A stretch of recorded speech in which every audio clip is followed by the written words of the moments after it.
Hi, I'm Susan Harrow of PRSecrets.com, and we're here at Bay Marin Aikido and Katade Aikido with Ginny Breeland, 5th Dan, Aikido advice for women and a few men. And today, Ginny is going to be doing sword and Tegatana. Hi. When you use your sword eventually becomes embodied inside your body. And along with that, your hands become like the sword. So the Tegatana is the sword blade of your hand here. And so when you raise a sword this way and you strike a sword, when your hand is empty, your hand should be just like a sword. Raising up, striking. Raising up, striking. When you cut across with your sword this way, your sword hand should cut across this way. When your blade cuts across this way, same thing. Your sword blade cuts across this way. When you thrust this way, your hand thrusts empty-handed in the very same fashion. Okay? And once in a while there's other movements where the sword will come down and block. Empty-handed, your hand comes down and blocks. And on rare occasion, you can block with this blade up. Empty-handed, the sword blade comes up. Very rare, but it's there, just so you know. So I'll show you how it applies empty-handed.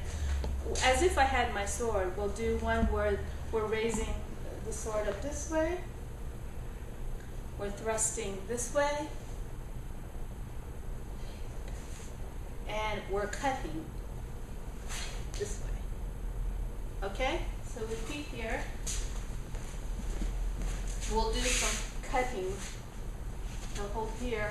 And so in order to get him off balance, my sword hand will move in this fashion. And I can do a number of assorted things. This way. Here. And even the classic Aikido. Okay? But when you cut across this way, your body moves with the hand. The hand does not move on its own. It is attached to the hip. Okay? So now with the showman, he will strike. And I'll come around. He'll raise his sword the same way. I'll raise mine. And come down.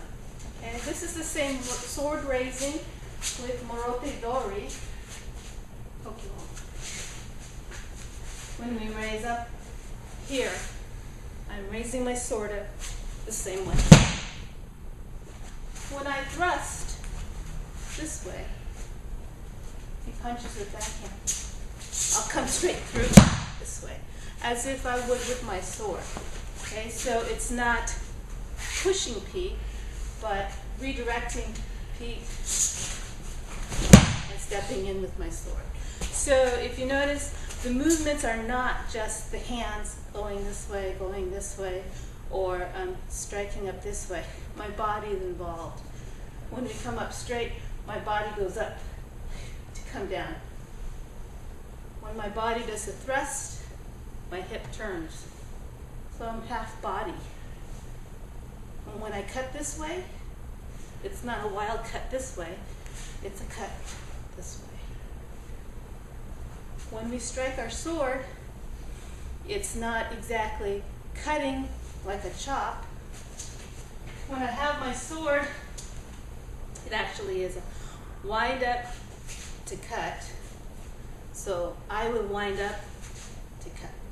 Okay? So the blade in the hand and the sword, it's not kind of sort of maybe like the sword. It is exactly like the sword. And it's maneuvered by your body.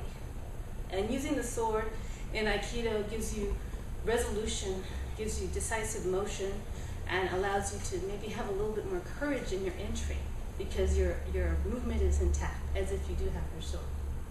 And so that's the relationship.